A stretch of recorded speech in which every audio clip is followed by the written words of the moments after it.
Hello and welcome. Today I'll demonstrate how to convert 3ds format to GLB using MiConvert's free online tool.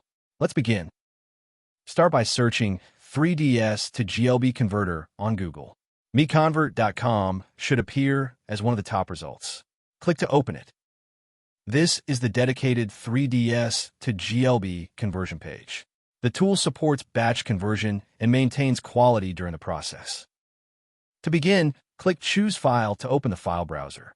Locate your 3ds file, select it, and confirm by clicking Open. The file has been loaded successfully.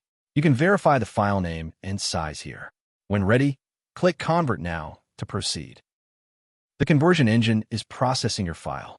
The progress indicator shows the current status. Please wait a moment. Excellent. The conversion is complete. Click Download to save the resulting GLB file to your local drive. Thank you for watching. For more file conversion tools, visit MiConvert.com. Please subscribe to our channel for future tutorials.